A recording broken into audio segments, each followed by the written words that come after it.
औरंगज़ेब, जिसे आज भी कुछ लोग 5 वक्त के नमाजी जिंदा पीर कहकर उसे रहमतुल्लाह कहते फिरते हैं। क्या वो लोग बात जानते हैं कि औरंगज़ेब एक अय्याश बादशाह था?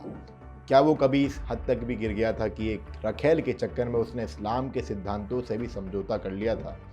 ऐसा हो सकता है क्या? जिस औरंगज़ेब के होठों पर हमेशा अपने परवरदिगार का नाम रहता था, क्या उसके जीवन में ऐसा किस्सा हुआ कि उसने शराब के प्यालों को अपने होठों से लगा लिया? और शराब के प्याले को होठों से लगाना इस्लाम में हराम का काम होता है। आप सोच रहे होंगे कि आज मैं आपको क्या बता रहा हूँ। आज तक तो आपने औरंगज़ेब की कट्टरता के किस्से सुने थे, मंदिरों को तोड़ने और हिंदुओं पर अत्याचार करने की कहानियां तो सुनी ही होंगी, लेकिन कभी ये ना सुना होगा कि औरंगज़ेब एक बड़ा अय्याश भी था और एक लड़की के चक्कर में उसने इस्लाम को भी भुला दिया था।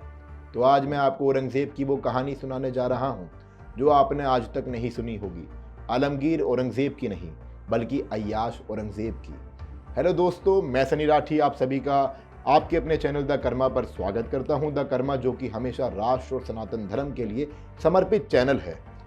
अपने इसी चैनल पर हम उस सनातन विरोधी और लुटेरे औरंगज़ेब की वो कहानी बताने जा रहे हैं जो उसके आशिक मिजाजी से जुड़ी है। ये सच्ची कहानी है उस वक्त की जब औरंगज़ेब बादशाह हिंदुस्तान नहीं बना था और एक शहजादे के रूप में ही आगरा में रहता था।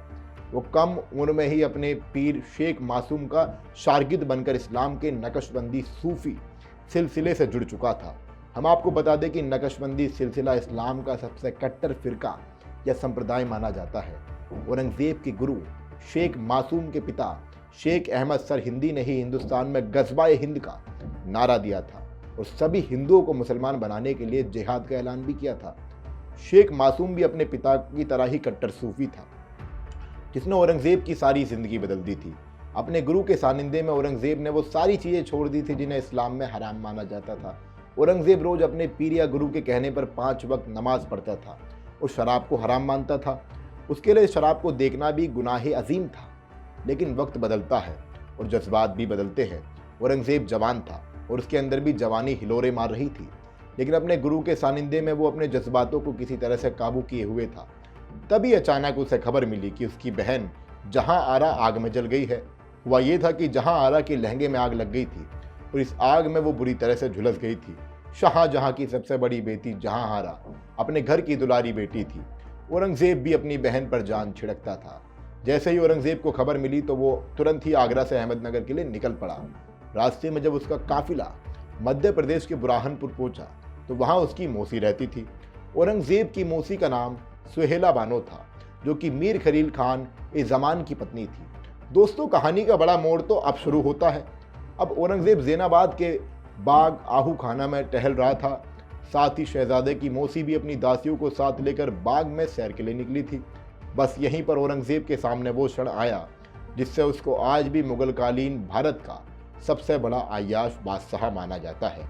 जैसे ही औरंगज़ेब की मौसी सुहेला बानो अपनी दासियों के संग एक आम के पेड़ के पास से गुजरी तो एक सुंदर और कोयल सी मिठास रखने वाली दासी हीराबाई ज़ैनाबादी उछलकर एक आम तोड़ लेती है और शहजादे औरंगज़ेब की ओर गलत निगाह से देखती है।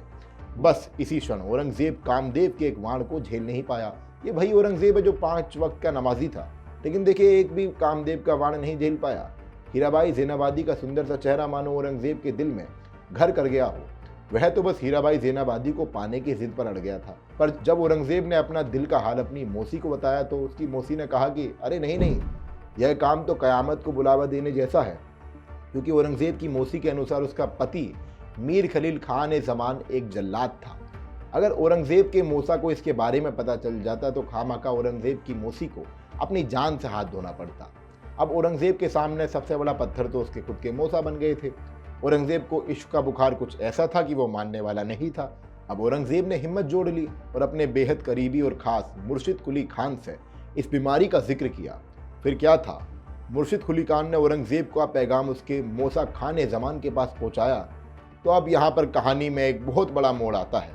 अब पैगाम पहुँचाने के बाद पता लगता है कि मामला तो यहाँ ज़्यादा गड़बड़ी का है, क्योंकि औरंगज़ेब के मौसा तो अय्याशी के मामले में औरंगज़ेब के भी उस्ताद थे।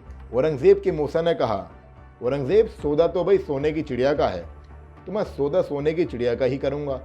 औरंगज़ेब कहाँ मानने वाला था। इश्क का बुखार उसके दिमाग पर सर चढ़ कर बैठ चुका था।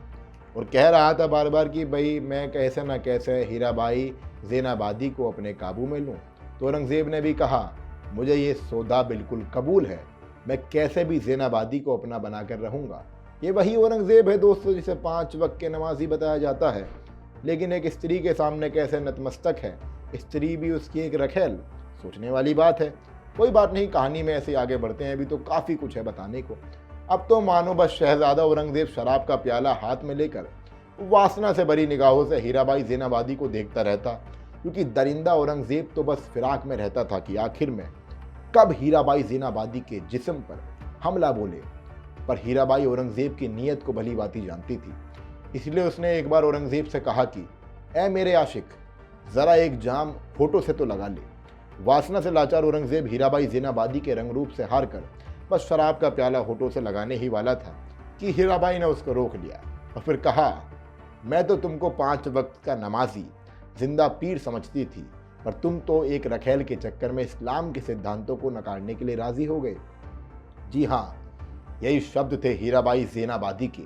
वह इस किस्से से पता लगता है कि औरंगज़ेब ना तो इस्लाम के सिद्धांतों का पक्का था और ना ही अपने गुरु शेख मासूम का सगा, वरना वह नशे के सेवन जैसा नापाक और हराम वाला काम ना करता। बल्कि सोचने वाली बात तो यह है कि यह किस्सा तो औरंगज़ेब की जवानी का है। आखिर 49 साल तक राज करने वाले शासक औरंगज़ेब ने कितनी ही मासूम औरतों पर जुल्म किए होंगे, यह सोचकर भी मेरी रूह कांप उठती है। तो इस कहानी से आपको पता लगा होगा कि औरंगज़ेब ने कितने जुल्म मासूम औरतों पर किए होंगे, जो जवानी के जोश में ही एक रखेल के चक्कर में ना तो अपने धर्म को मानता है, ना ही अपने गुरु द्वारा दी हुई शिक्षा को मानता है, अपनी तालीम की तौहीन करता है।